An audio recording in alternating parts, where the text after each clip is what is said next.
এখনো সে বৃন্দাবনে বাঁশি বাজে রে। কোনো ভক্ত চান যে রাস্তা থেকে প্রভুকে দর্শন করবেন, সেটিও কিন্তু পারবেন। এই দুপাশে যে ফলস সিলিং এর যে লাইটগুলো, সেগুলোর জন্য আরো বেশি ফুটেছে বিষয়। তো পৌরাণিক কাহিনীগুলি এরকম ভাস্কর্যের মাধ্যমে তুলে ধরা হয়েছে। উপরের দিকে রয়েছে বিশাল বড় একটা ঝাড়বাতি। কৃষ্ণ কৃষ্ণ কৃষ্ণ হরে হরে, হরে রাম রাম রাম হরে। নমস্কার বন্ধুগণ, কেমন আছেন আপনারা? আশা করি ভালো আছেন। আজকে আমি চলে এসেছি উত্তর 24 পরগনা জেলার খড়দাতে। এই খড়দা কিন্তু একটা প্রাচীন জনপদ। এই খড়দাতেই আপনি যেমন খুঁজে পাবেন 200 থেকে 300 বছর প্রাচীন কোনো মন্দির, তেমনই খুঁজে পাবেন সদ্য গড়ে ওঠা মন্দিরও। সেই সব সদ্য গড়ে ওঠা মন্দিরগুলোর মধ্যে একটিতে আজকে আমি চলে যাচ্ছি। এটি হলো খড়দার শ্রী শ্রী রাধাকৃষ্ণ মন্দির। মন্দিরটি আকারে একদমই ছোট, কিন্তু সৌন্দর্যতার দিক থেকে অনেকটাই বড়। স্পেশালি রাতের বেলা রাতের আলো জ্বলে ওঠার পর মন্দিরটা এক অনন্য রূপ নেয়। তো মন্দির সংক্রান্ত সমস্ত তথ্য আজকে আপনাদের দিয়ে দেবো, যেমন কী করে মন্দিরটাতে যাবেন, কটা থেকে কটা পর্যন্ত খোলা থাকে, সব কিছু। তো বর্তমানে দাঁড়িয়ে আছি খড়দা স্টেশনের পাশেই। খড়দা স্টেশন থেকে কি করে যাবেন সেটা আমি আপনাদের দেখিয়ে দিচ্ছি, চলুন। এটা হলো খড়দা স্টেশন। খড়দা স্টেশনের 4 নম্বর প্ল্যাটফর্ম দিয়ে আপনাকে বেরোতে হবে। এদিকে হলো দমদমের দিকে, আর এদিকে হলো রানাঘাটের দিকে। দমদমের দিক দিয়ে আপনাদের 4 নম্বর প্ল্যাটফর্ম দিয়ে বেরিয়ে টোটো ধরতে হবে। এটা হলো 4 নম্বর প্ল্যাটফর্ম, এই যে সামনে 4 নম্বর প্ল্যাটফর্ম দিয়ে বেরিয়ে বাঁদিকে এই যে রাস্তা ধরতে হবে। টোটো স্ট্যান্ড থেকে টোটো ধরে বলবেন রহড়া বাজার রাধাকৃষ্ণ মন্দির। আমি হেঁটেই যাব, হেঁটে সময় লাগবে 15 মিনিট। স্টেশন রোড থেকে এবার উঠে পড়লাম মেন রোডে। এবার এই মেন রোড থেকে ডান দিকে দুপা গেলেই পড়বে আজকে গন্তব্যস্থল। এই যে মেন রোড থেকে ডান দিকে যেতে হবে। হরে হরে কৃষ্ণ কৃষ্ণ কৃষ্ণ হরে হরে, হরে রাম রাম রাম হরে। বর্তমানে আমি দাঁড়িয়ে আছি আজকের গন্তব্যস্থল অর্থাৎ খড়দায় অবস্থিত রহড়া বাজার শ্রী শ্রী রাধাকৃষ্ণ মন্দিরের একদম সামনে। মন্দিরটি কিন্তু প্রথমেই বলেছিলাম যে একটু ছোট, কিন্তু সৌন্দর্যের দিক থেকে অনেকটাই বড়।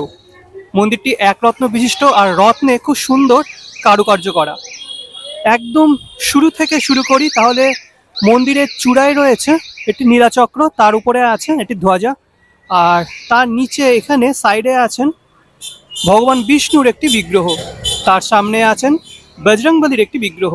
শুধু তাই নয়, মন্দির জুড়ে খুব সুন্দর কলকার কাজ রয়েছে।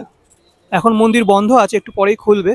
আর মন্দিরের একদম শুরুতেই দেখতে পাচ্ছেন দুটি গরুর দেবতার বিগ্রহ আছে, দুখানা আছে এরকম বিগ্রহ।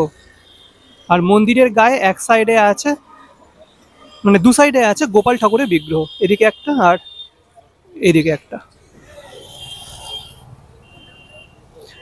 তো মন্দির খুললে ভিতরে প্রবেশ করে আপনাদের আরো ভালোভাবে দেখিয়ে দেবো।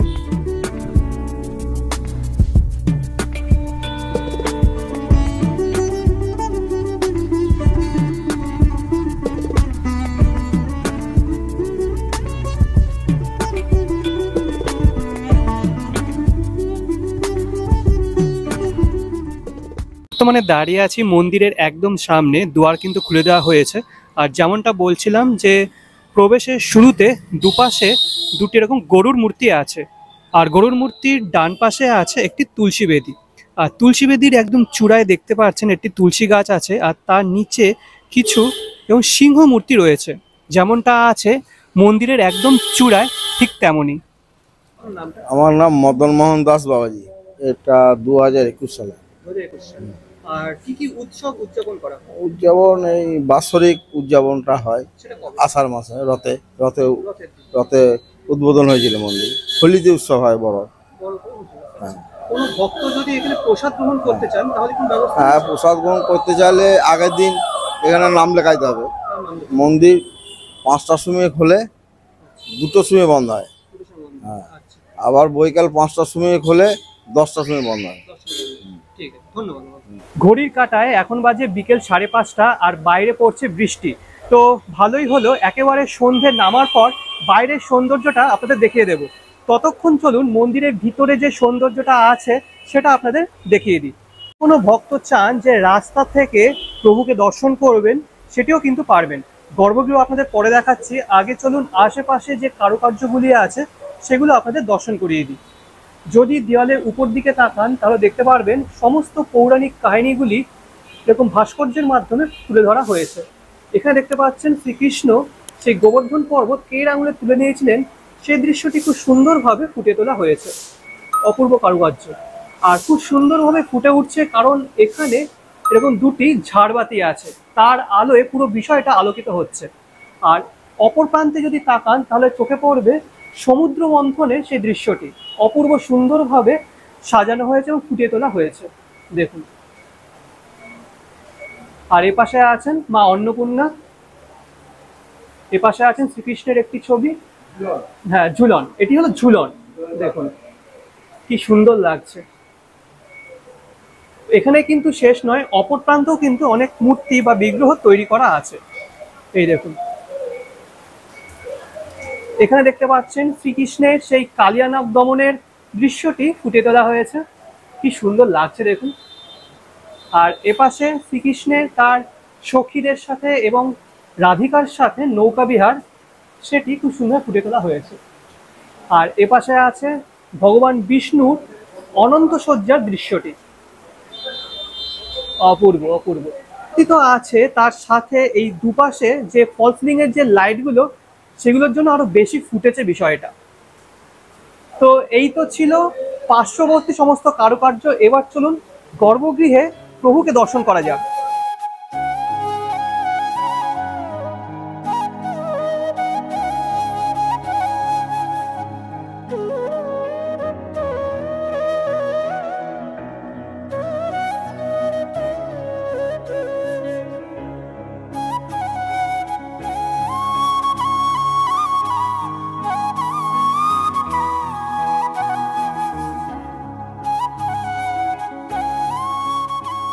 বর্তমানে দাঁড়িয়ে আছি গর্ভগৃহের একদম সামনে। উপরের দিকে রয়েছে বিশাল বড় একটা ঝাড়বাতি, যার আলোয় গোটা গর্ভগৃহটা আলোকিত হচ্ছে। আর এখানেও কিন্তু অনেক বিগ্রহ তৈরি করা আছে।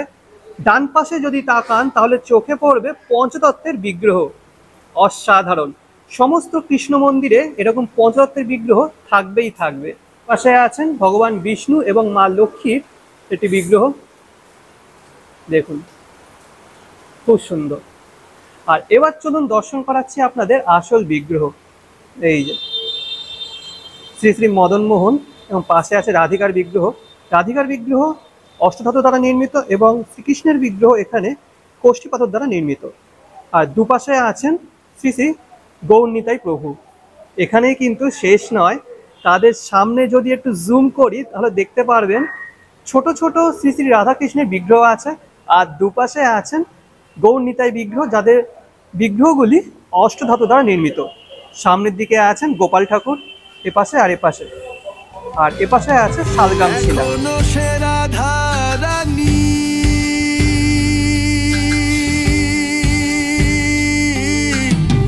বাঁশির সুরে পাগলিনী এখনো সে রাধা রানী। স্বপন পাল। এই মন্দিরের আমাদের এবছর রথযাত্রা ৪র্থতম বর্ষে পদার্পণ করলো। 5 দিনের অনুষ্ঠান। এই রথে 5 দিন মানে 27 থেকে 1 তারিখ প্রসাদ বিতরণ, বিভিন্ন ভাগবত পাঠ, ভক্তিমূলক অনুষ্ঠান আছে। আর 1 তারিখে প্রসাদ বিতরণ। এটা নিয়ে আমাদের ৪র্থতম বর্ষে পদার্পণ করলো। বহু ভক্তেরই সমাগম হয় রথযাত্রা থেকেই শুরু। আর রথযাত্রায় আমাদের প্রতিষ্ঠা হয়েছিল মন্দির, বাৎসরিক উৎসব। এই দিনেই আমাদের প্রতিষ্ঠা হয়েছিল মন্দিরে। ঘড়ি কাটায় এখন বাজে সন্ধ্যে 6:30। আর দেখতে পাচ্ছেন মন্দিরের সমস্ত আলোগুলো জ্বালানো হয়েছে। আর এক কথায় মনে হচ্ছে খাস পৃথিবীতে যেন একখণ্ড নক্ষত্র নেমে এসেছে, অপূর্ব লাগছে। একদম উপর থেকে শুরু করে নিচ পর্যন্ত সমস্ত লাইটগুলো জ্বালানো হয়েছে, দারুণ লাগছে।